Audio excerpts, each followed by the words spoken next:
and welcome to the video. So this is the first video of the series that we're doing that I am calling Chasing 5. The premise of this series is going to be that I am chasing a sub 5 hour 70.3 distance Ironman triathlon.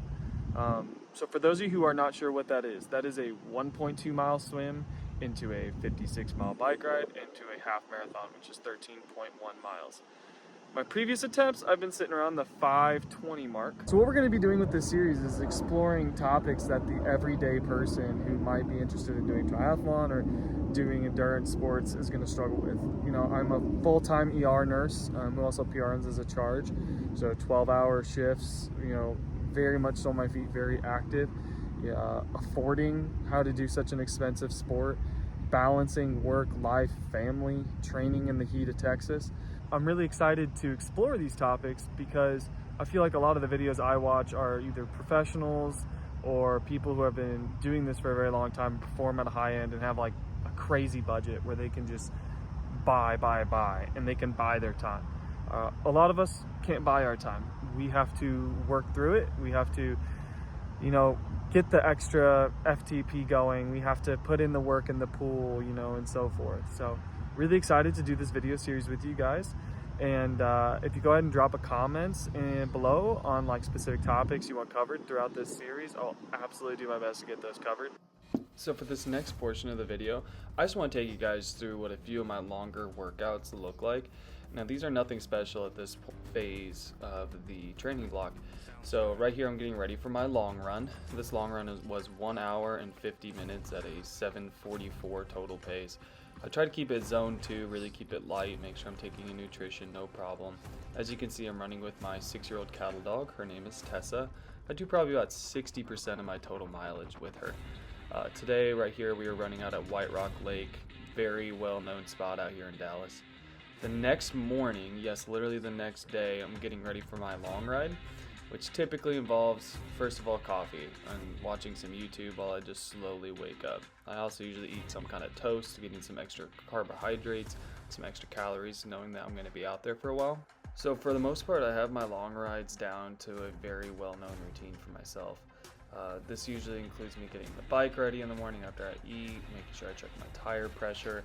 Unfortunately, I feel as though I've had enough things go wrong that now I know what to look for before I even leave the apartment.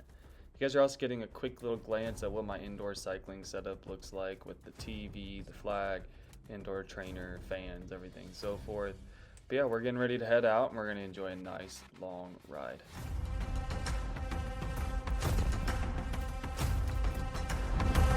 So these long rides are all about mitigating effort and making sure that I'm properly putting energy out when needed. So right here, we're actually on the Sopak Trail just outside White Rock Lake. We're going zone 2, keeping that heart rate in the 130s, power down hopefully to the 160s to 200 sometimes when we're going over little hills. But it's all about making sure we're holding back just enough, because if you go too fast, too early, A, you'll never make it the full distance, but B, you'll burn yourself out. So we are, 1 hour, 5 minutes, and a little over 20 miles into the ride. We got about 10 minutes left of the warm-up zone 2 phase, and then we're going to do 3 by 15 minutes at touch above race effort, which is high zone 3, low zone 4. The goal is to hit about an average of 215 watts. It's still windy out of the north, but it's calming down a little bit. Still nice overcast. Stopped for my first pee break, means I'm being nice and hydrated. So far, nutrition-wise, I've gone through 1 bottle, that's 2 scoops of Tailwind. I've got 2 more bottles to go and 1 gel. So staying carb loaded, let's get it.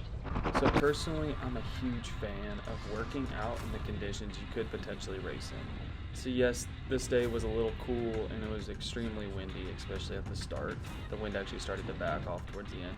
But if I don't practice in the wind at home, I'm never going to be able to suffer through the wind on race day. This is also big on learning how to pace yourself and understanding what kind of effort you need to put out and getting a good feel for your bike handling in these windy conditions. So as you guys can see, White Rock Lake is anywhere from a 10 to 12 mile loop depending on which way I want to do it. I know it sounds really monotonous to be doing loop after loop, but compared to doing Zwift and making sure that I get outside and I have some safety in regards to numbers of cyclists and fewer cars, it's definitely worth it. Okay, so it's been a few hours since that long ride. is completely changed in regards to the weather. It was like in the upper 50s, low 60s this morning, and cool and windy.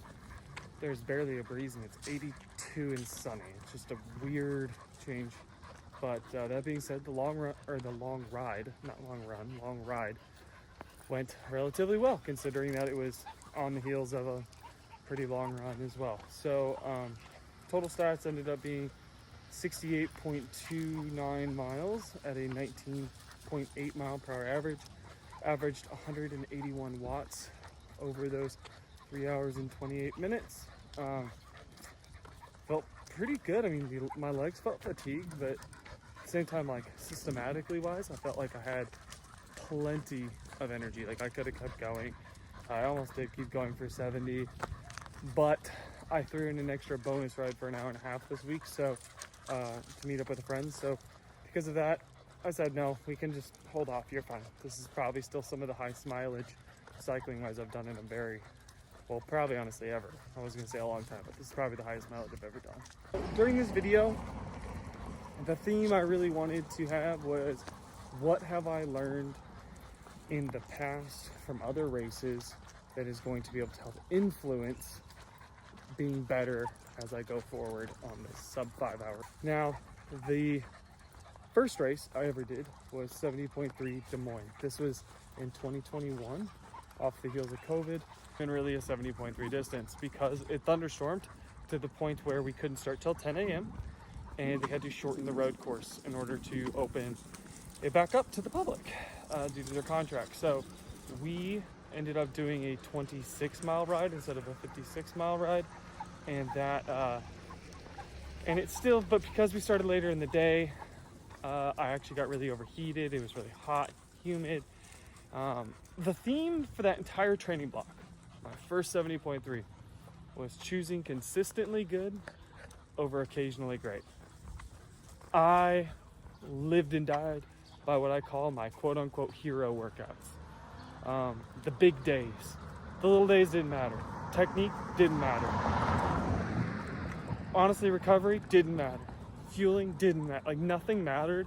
I was just all about that big Instagram post of being like, look at me, I rode 78 miles. I don't care that I'm totally and completely trashed for the rest of the week. I did 78 miles. That's my big takeaway from that race. Consistently good over occasionally great. It's a great quote from Nick Bare's running coach, Jeff Cunningham. I love it. And honestly, I try to live and die by it. Second race ever was 70.3 Waco. Now, for this race, it was horrifically windy in October of 2022. And I mean 30 to 40 mile an hour gusts, and I'm not even exaggerating. You can go look it up. It was horrible. A legendary day, because on the ride out, we were hauling, and I turned around, and I just got my butt kicked by the wind. Just horrible. Now, at the time, I had no power meter on my bike. I was going strictly by heart rate and by feel.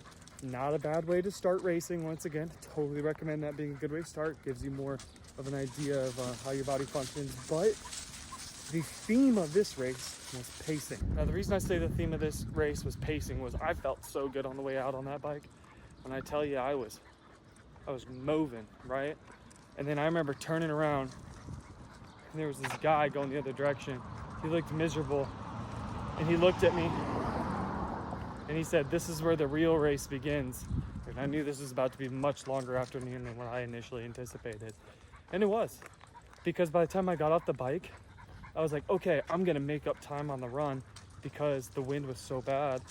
And I went out too hot on the run, and guess what? It resulted in cramping and walking, which ultimately slowed me down.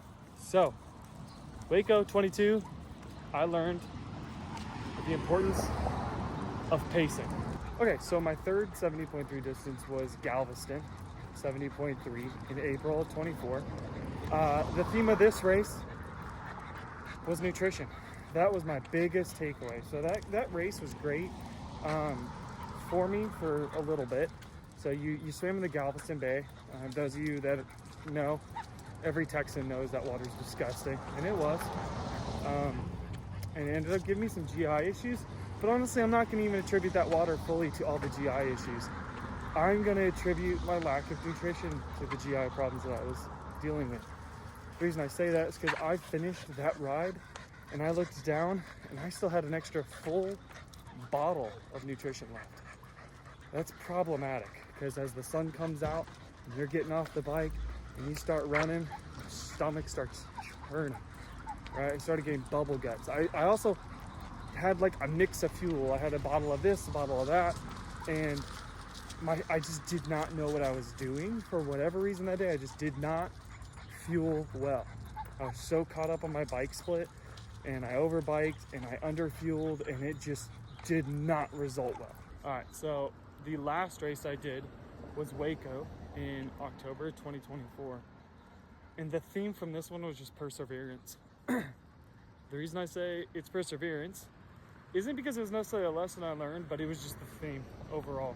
So to set the scene, I had a horrible, horrible swim. And I'm not gonna make that the theme of this one because I've never been a good swimmer to start with, right? But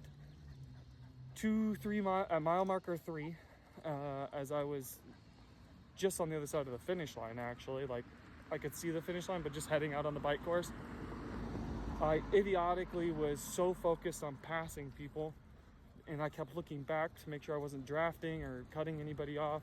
And I looked up and a cone was placed too far over to the right and I crashed. I was probably going 22, 23 mile an hour and I went straight down on that pavement. Now I managed to get up and I was just fine. I had some road rash, and everything was sore. And my bike, the front, my big gear in the front was bent. So every single revolution of my pedal, it was super freaking annoying, but we persevered through that. And you know, I had a moment there where I thought I can see that finish line, and that also means that my wife and all my supplies are sitting on the other side, and I'm just gonna quit. I had a shitty swim. My hip hurts. I can move it, but I'm sore. My bike is clearly not 100%. This is gonna be a really bad day. We're only mile 3 into the bike. And I looked around and I thought, well, what's the worst case scenario? You get out there and they have to drive you back in. I don't like those odds. Let's just say we're gonna go for a bike ride. By the time I got off that bike, it was 93 degrees with 0 clouds in the sky. And I was sore, I was hurting. I said, you know what? That bike ride really wasn't that bad. You were only a couple minutes off your PR. Let's just try to put one foot in front of the other. And it hurt. For the first 4 or 5 minutes, I was limping. And my muscles remembered what to do again, and the soreness went away. We actually ended up being only 1 minute off of our best time at Galveston. And I fueled great through it and stayed cool. And you know, that race, I did tear up and almost cried a little bit, or I did cry a little bit at the finish line because I persevered through a lot. There was that moment, I want to quit. I just lost my nutrition. Everything's gone to hell. What are we going to do? And I just said, you know what? Come hell or high water, we're finishing this. And we did. Those are some pretty important experiences that I am taking with me into this race, into this project, this Chasing 5, because I've learned something every step of the way. I have learned through failure and I have learned through certain successes. But if I didn't learn anything from the failure, then it would be for absolutely nothing. And I refuse for that to be the case. So those are my lessons to you guys: to be consistently good over occasionally great, to fuel well, know your fueling strategy, know how to pace yourself, know your pacing tools, and lastly is just perseverance. Because at the end of the day, nobody's going to care about this race more than you do. And you have to ask yourself, what do you want out of this? And what at the end of the day is going to make you proud of yourself? So today is Sunday, which means the longer zone technique ride. We're going to do 2 hours on the trainer because it's thunderstorming, and then a 20-minute runoff. This afternoon we're gonna do a swim. 1 hour, 30 minutes in, averaging about 165 watts at about 128 beats a minute. Legs are tired. This for the big week. Only got 30 minutes left. Watched church. Now I'm watching the pit. I personally save certain TV shows just for when I'm on the trainer because they really captivate my interest. So I'm gonna keep going. 30 more minutes, and then we run on the treadmill.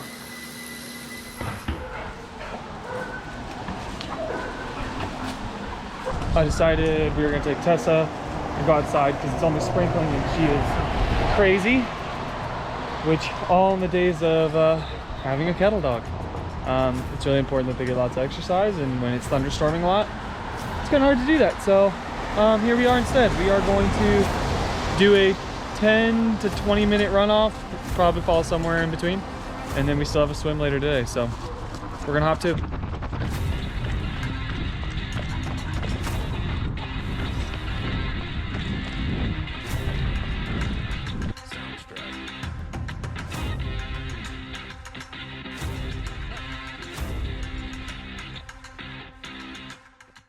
Thank you guys for watching this video. Please take a moment and follow me on Instagram at the Triathlete Nurse for more content and weekly updates on these videos.